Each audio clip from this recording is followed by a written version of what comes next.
January 17. From Genesis. Chapter 35.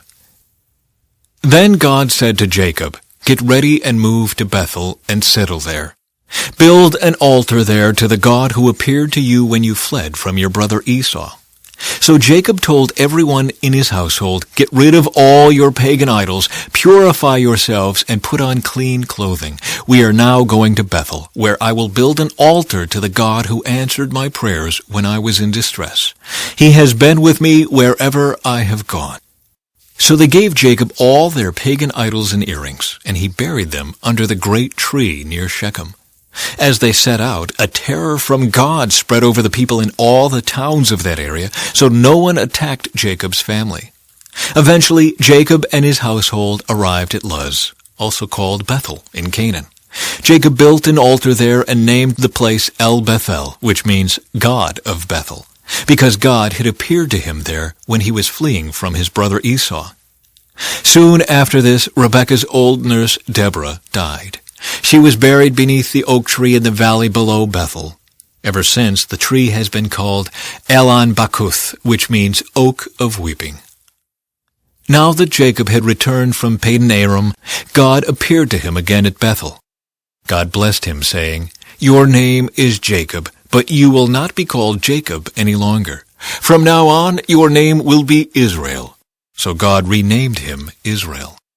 Then God said, "I am El Shaddai, God Almighty.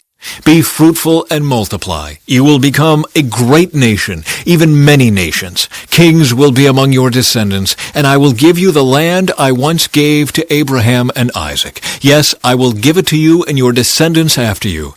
Then God went up from the place where he had spoken to Jacob. Jacob set up a stone pillar to mark the place where God had spoken to him. Then he poured wine over it as an offering to God and anointed the pillar with olive oil. And Jacob named the place Bethel, which means house of God, because God had spoken to him there. The deaths of Rachel and Isaac. Leaving Bethel, Jacob and his clan moved on toward Ephrath. But Rachel went into labor while they were still some distance away. Her labor pains were intense. After a very hard delivery, the midwife finally exclaimed, "Don't be afraid, you have another son." Rachel was about to die, but with her last breath, she named the baby Ben-Oni, which means son of my sorrow. The baby's father, however, called him Benjamin, which means son of my right hand. So Rachel died and was buried on the way to Ephrath, that is, Bethlehem. Jacob set up a stone monument over Rachel's grave, and it can be seen there to this day. Then Jacob traveled on and camped beyond Migdal Eder. While he was living there, Reuben had intercourse with Bilhah, his father's concubine, and Jacob soon heard about it. These are the names of the 12 sons of Jacob. The sons of Leah were Reuben, Jacob's oldest son, Simeon, Levi, Judah, Issachar, and Zebulun. The sons of Rachel were Joseph and Benjamin. The sons of Bilhah, Rachel's servant, were Dan and Naphtali. The sons of Zilpah, Leah's servant, were Gad and Asher. These are the names of the sons who were born to Jacob at Padan Aram. So Jacob returned to his father Isaac in Mamre, which is near Kiriath Arba, now called Hebron, where Abraham and Isaac had both lived as foreigners. Isaac lived for 180 years. Then he breathed his last and died at a ripe old age, joining his ancestors in death. And his sons, Esau and Jacob, buried him. This is the account of the descendants of Esau, also known as Edom. Esau married 2 young women from Canaan, Adah the daughter of Elon the Hittite, and Oholibamah the daughter of Anah and granddaughter of Zibeon the Hivite. He also married his cousin Basemath, who was the daughter of Ishmael and the sister of Nebaioth. Adah gave birth to a son named Eliphaz for Esau. Basemath gave birth to a son named Reuel. Oholibamah gave birth to sons named Jeush, Jalem, and Korah. All these sons were born to Esau in the land of Canaan. Esau took his wives, his children, and his entire household, along with his livestock and cattle, all the wealth he had acquired in the land of Canaan, and moved away from his brother Jacob. There was not enough land to support them both because of all the livestock and possessions they had acquired. So Esau, also known as Edom, settled in the hill country of Seir. This is the account of Esau's descendants, the Edomites, who lived in the hill country of Seir. These are the names of Esau's sons: Eliphaz, the son of Esau's wife Adah, and Reuel, the son of Esau's wife Basemath. The descendants of Eliphaz were Teman, Omar, Zepho, Gatam, and Kenaz. Timnah, the concubine of Esau's son Eliphaz, gave birth to a son named Amalek. These are the descendants of Esau's wife Adah. The descendants of Reuel were Nahath, Zerah, Shammah, and Mizah. These are the descendants of Esau's wife Basemath. Esau also had sons through Aholibamah, the daughter of Anah and granddaughter of Zibeon. Their names were Jeush, Jalam, and Korah. These are the descendants of Esau who became the leaders of various clans. The descendants of Esau's oldest son, Eliphaz, became the leaders of the clans of Teman, Omar, Zepho, Kenaz, Korah, Gatam, and Amalek. These are the clan leaders in the land of Edom who descended from Eliphaz. All these were descendants of Esau's wife, Adah. The descendants of Esau's son Reuel became the leaders of the clans of Nahath, Zerah, Shammah, and Mizah. These are the clan leaders in the land of Edom who descended from Reuel. All these were descendants of Esau's wife, Basemath. The descendants of Esau and his wife Aholibamah became the leaders of the clans of Jeush, Jalam, and Korah. These are the clan leaders who descended from Esau's wife Aholibamah, the daughter of Anah. These are the clans descended from Esau, also known as Edom, identified by their clan leaders. Original peoples of Edom. These are the names of the tribes that descended from Seir the Horite. They lived in the land of Edom: Lotan, Shobal, Zibeon, Anah, Dishan, Ezer, and Dishan. These were the Horite clan leaders, the descendants of Seir, who lived in the land of Edom. The descendants of Lotan were Hori and Heman. Lotan also had a sister named Timnah. The descendants of Shobal were Alvan, Manahath, Ebal, Shepho, and Onam. The descendants of Zibeon were Ea and Anah. This is the Anah who discovered the hot springs in the wilderness while he was grazing his father's donkeys. The descendants of Anah were his son Dishan and his daughter Aholibamah. The descendants of Dishan were Hemdan, Eshban, Ithran, and Kiran. The descendants of Ezer were Bilhan, Zavan, and Achan.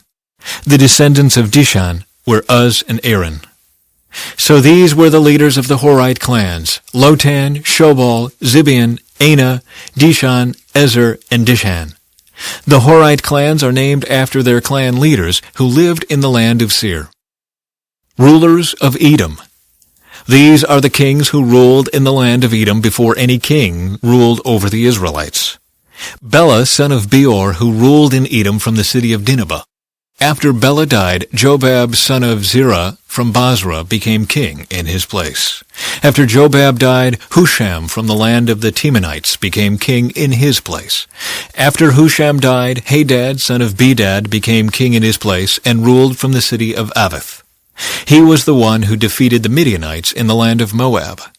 After Hadad died, Samlah from the city of Masrekah became king in his place. After Samlah died, Shaul from the city of Rehoboth on the river became king in his place. After Shaul died, Baal-Hanan, son of Akbor, became king in his place. After Baal-Hanan, son of Akbor, died, Hadad became king in his place and ruled from the city of Bau. Hadad's wife was Mehetabel, the daughter of Matred and granddaughter of Mezahab. These are the names of the leaders of the clans descended from Esau, who lived in the places named for them: Timnah, Alva, Jetheth, Aholibamah, Elah, Pinan, Kenaz, Teman, Mibzar, Magdil, and Iram. These are the leaders of the clans of Edom, listed according to their settlements in the land they occupied. They all descended from Esau, the ancestor of the Edomites. From Matthew, chapter 12. At about that time, Jesus was walking through some grain fields on the Sabbath. His disciples were hungry, so they began breaking off some heads of grain and eating them. But some Pharisees saw them do it and protested, "Look, your disciples are breaking the law by harvesting grain on the Sabbath." Jesus said to them, "Haven't you read in the Scriptures what David did when he and his companions were hungry? He went into the house of God, and he and his companions broke the law by eating the sacred loaves of bread that only the priests are allowed to eat. And haven't you read in the law of Moses that the priests on duty in the temple may work on the Sabbath? I tell you, there is one here who is even greater than the temple. But you would not have condemned my innocent disciples if you knew the meaning of this scripture. I want you to show mercy, not offer sacrifices. For the Son of Man is Lord even over the Sabbath." Jesus heals on the Sabbath. Then Jesus went over to their synagogue, where he noticed a man with a deformed hand. The Pharisees asked Jesus, "Does the law permit a person to work by healing on the Sabbath?" They were hoping he would say yes, so they could bring charges against him. And he answered, "If you had a sheep that fell into a well on the Sabbath, wouldn't you work to pull it out? Of course you would. And how much more valuable is a person than a sheep? Yes, the law permits a person to do good on the Sabbath." Then he said to the man, "Hold out your hand." So the man held out his hand, and it was restored, just like the other one. Then the Pharisees called a meeting to plot how to kill Jesus. Jesus, God's chosen servant. But Jesus knew what they were planning, so he left that area, and many people followed him. He healed all the sick among them, but he warned them not to reveal who he was. This fulfilled the prophecy of Isaiah concerning him. "Look at my servant, whom I have chosen. He is my beloved, who pleases me. I will put my spirit upon him, and he will proclaim justice to the nations. He will not fight or shout or raise his voice in public. He will not crush the weakest reed or put out a flickering candle. Finally, he will cause justice to be victorious, and his name will be the hope of all the world." Psalm 15. Who may worship in your sanctuary, Lord? Who may enter your presence on your holy hill? Those who lead blameless lives and do what is right, speaking the truth from sincere hearts. Those who refuse to gossip or harm their neighbors or speak evil of their friends. Those who despise flagrant sinners and honor the faithful followers of the Lord and keep their promises even when it hurts. Those who lend money without charging interest and who cannot be bribed to lie about the innocent. Such people will stand firm forever. From Proverbs. My child, don't lose sight of common sense and discernment. Hang on to them, for they will refresh your soul. They are like jewels on a necklace. They keep you safe on your way, and your feet will not stumble. You can go to bed without fear. You will lie down and sleep soundly.